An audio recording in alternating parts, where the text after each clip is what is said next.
Well, what do you know, caveman? Said Mr. Sir, standing over him. It looks like you found something. Stanley didn't know what to do. Dig it out, Mr. Sir said. We'll take it to the warden. Maybe she'll give you the rest of the day off. It's not anything, Stanley muttered. Let me be the judge of that, said Mr. Sir. Stanley reached down and pulled up the empty burlap sack. He tried to hand it to Mr. Sir, but he wouldn't take it.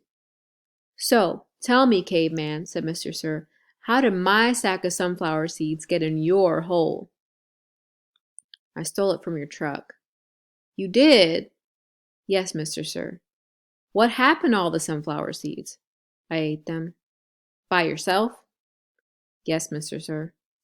Hey, caveman, shouted Armpit. How come you didn't share any with us?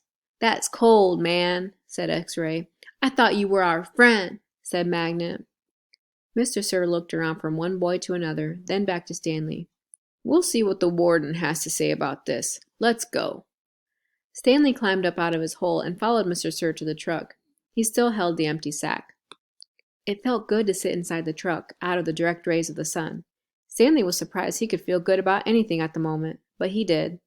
It felt good to sit down on a comfortable seat for a change, and as the truck bounced along the dirt, he was able to appreciate the air blowing through the open window onto his hot and sweaty face. Chapter 20. It felt good to walk in the shade of the two oak trees. Stanley wondered if this was how a condemned man felt on his way to the electric chair, appreciating all the good things in life for the last time. They had to step around holes to get to the cabin door. Stanley was surprised to see so many around the cabin. He would have expected the warden not to want the campers digging so close to her home. But several holes were right up against the cabin wall. The holes were closer together here as well, and were of different shapes and sizes. Mr. Sir knocked on the door. Stanley still held the empty sack. Yes, the warden said, opening the door. There's been a little trouble out in the lake, Mr. Sir said. Caveman will tell you all about it. The warden stared at Mr. Sir a moment, then her gaze turned toward Stanley. He felt nothing but dread now.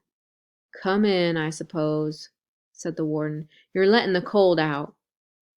It was air conditioning inside her cabin. The television was going. She picked up the remote and turned it off. She sat down on a canvas chair. She was barefoot and wearing shorts. Her legs were as freckled as her arms and face. So, what is it you have to tell me? Stanley took a breath to steady himself. While Mr. Sir was filling the canteens, I snuck into the truck and stole a sack of his sunflower seeds. I see. She turned to Mr. Sir. That's why you brought him here? Yes, but I think he's lying. I think someone else stole the sack, and Caveman is covering up for X-Ray or somebody. It was a 20-pound sack, and he claims to have eaten them all by himself. He took the sack from Stanley and handed it to the warden. I see, the warden said again. The sack wasn't full, said Stanley, and I spilled a lot. You can check my hole. In that room, Caveman, there's a small flowered case. Will you get it for me, please? She pointed to a door. Stanley looked at the door, then at the warden, then back at the door. He slowly walked toward it. It was a kind of dressing room with a sink and a mirror. Next to the sink, he saw a case with white with pink roses. He brought it back out to the warden, and she set it on the glass coffee table in front of her. She unclasped the latch and opened the case. It was a makeup case. Stanley's mother had one similar to it. He saw several bottles of nail polish, polish remover, and a couple of lipstick tubes, and other jars and powders. The warden held up a small jar of dark red nail polish. You see this, Caveman? He nodded. This is my special nail polish. Do you see the dark, rich color?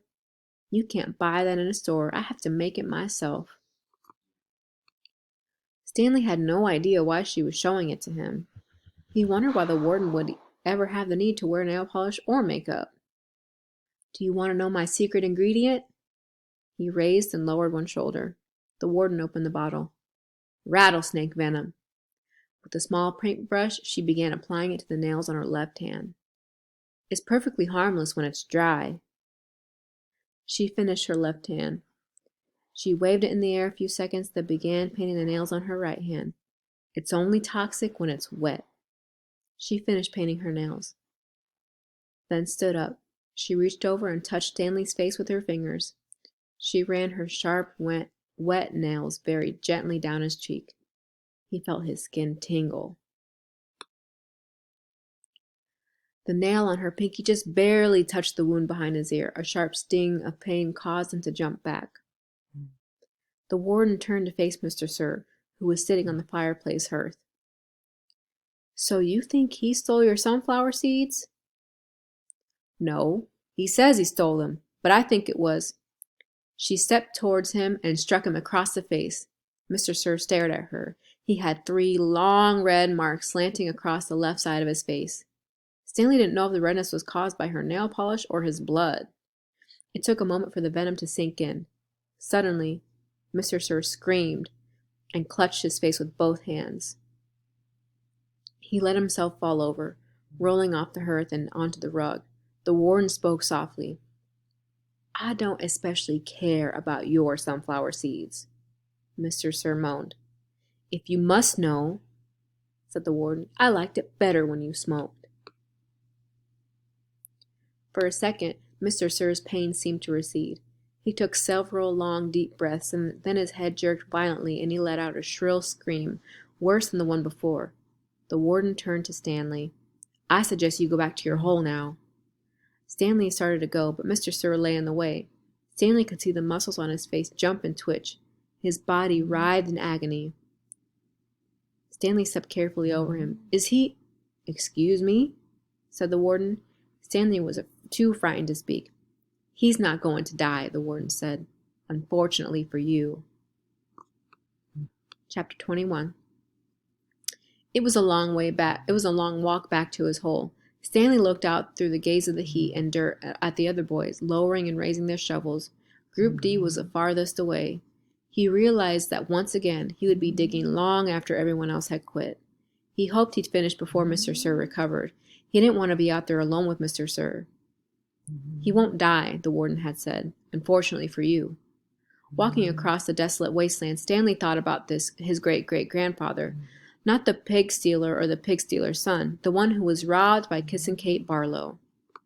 He tried to imagine how he must have felt after Kissing Kate left him stranded on the desert. It probably wasn't a whole lot different from the way he himself felt now. Kate Barlow had left his great-grandfather to face the hot, barren desert. The warden had left Stanley to face Mr. Sir. Somehow, his great-grandfather had survived for 17 days before he was rescued by a couple of rattlesnake hunters. He was insane when they found him. When he asked how he had lived so long, he said, "Found refuge on God's thumb." He spent nearly a month in a hospital. He ended up marrying one of the nurses. Nobody ever knew what he meant by God's thumb, including himself. Stanley heard a twitching sound. He stopped in mid-step, with one foot still in the air. A rattlesnake lay coiled beneath his foot. Its tail was pointing upward, rattling. Stanley backed his leg away, then turned and ran. The rattlesnake didn't chase after him. It had rattled its tail to warn him to stay away. "Thanks for the warning," Stanley whispered as his heart pounded. The rattlesnake would be a lot more dangerous if it didn't have a rattle. "Hey, caveman," called Armpit, "you're still alive." "What'd the warden say?" asked X-Ray. "What'd you tell her?" asked Magnet. "I told her I stole the seeds," said Stanley. "Good going," said Magnet. "What'd she do?" asked Zigzag. Stanley shrugged one shoulder. "Nothing. She got mad at Mr. Sir for bothering her." He didn't feel like going into details. If he didn't talk about it, then maybe it didn't happen. He went over to his hole, and to his surprise, it was nearly finished. He stared at it, amazed. It didn't make sense. Or perhaps it did. He smiled. Since he had taken the blame for the sunflower seeds, he realized the other boys had dug his hole for him. "Hey, thanks," he said. "Don't look at me," said X-Ray. Confused, Stanley looked around from Magnet to Armpit to Zigzag to Squid. None of them took credit for it. Then he turned to Zero, who had been quietly digging his hole since Stanley's return. Zero's hole was smaller than all the others. Chapter 22. Stanley was the first one finished. He spat in his hole, then showered and changed into his cleaner set of clothes. It had been 3 days since the laundry was done, so even his clean set was dirty and smelly. Tomorrow, these would become his work clothes, and his other set would be washed. He could think of no reason why Zero would dig his hole for him. Zero didn't even get any sunflower seeds. "I guess he likes to dig holes," Armpit had said. "He's a mole," Zigzag had said. "I think he eats dirt." Moles don't eat dirt, X-Ray pointed out. Worms eat dirt. Hey, Zero, Squid had asked, are you a mole or a worm? Zero had said nothing. Stanley never even thanked him, but now he sat on his cot and waited for Zero to return from the shower room. Thanks, he said as Zero entered through the tent flap. Zero glanced at him. Then he went over to the crates, where he deposited his dirty clothes and towel. Why'd you help me? Stanley asked. Zero turned around. You didn't steal the sunflower seeds, he said. So, neither did you, said Stanley. Zero stared at him. His eyes seemed to expand, and it was almost as if Zero were looking right through him. You didn't steal the sneakers, he said. Stanley said nothing. He watched Zero walk out of the tent. If anybody had X-ray vision, it was Zero. Wait, he called, then hurried out after him. Zero had stopped just outside the tent, and Stanley almost ran into him. I'll try to teach you to read if you want, Stanley offered. I don't know if I know how to teach, but I'm not that worn out today since you dug a lot of my hole. A big smile spread across Zero's face. They returned to the tent, where they were less likely to be bothered. Stanley got his box of stationery and pen out of his crate. They sat on the ground. Do you know the alphabet? Stanley asked. For a second, he thought he saw a flash of defiance in Zero's eyes, but then it passed. I think I know some of it, Zero said. A, B, C, D. Keep going, said Stanley. Zero's eyes looked upward. E, F, said Stanley. G, said Zero. He blew some air out of the side of his mouth. H, I, K, P. H, I, J, K, L, Stanley said. That's right. I've heard it before. I just don't have it memorized exactly. That's all right, said Stanley. Here, I'll say the whole thing, just to kind of refresh your memory. Then you try it. He recited the alphabet for Zero. Then Zero repeated it without a single mistake. Not bad for a kid who had never seen Sesame Street. Well, I've heard it before somewhere, Zero said, trying to act like it was nothing. But his big smile gave him away. The next step was harder. Stanley had to figure out how to teach him to recognize each letter. He gave Zero a piece of paper and took a piece for himself. I guess we'll start with A. He printed a capital A, and then Zero copied it on a sheet of paper. The paper wasn't lined, which made it more difficult, but Zero's A wasn't bad, just a little big. Stanley told him he needed to write smaller, or else they'd run out of paper real quick. Zero printed it smaller. Actually, there are 2 ways to write each letter, Stanley said, as he realized this was going to be even harder than he thought. That's a capital A, but usually you'll see a small a. You only have capital A's at the beginning of the word, and only if it's the start of a sentence, or if it's a proper noun, like a name. Zero nodded as if he understand, but Stanley knew he had made very little sense. He printed a lowercase a, and Zero copied it. So, there are 52, said Zero. Stanley didn't know what he was talking about. Instead of 26 letters, there are really 52. Stanley looked at him surprised. I guess that's right. How'd you figure that out? He asked. Zero said nothing. Did you add? Zero said nothing. Did you multiply? That's just how many there are, said Zero.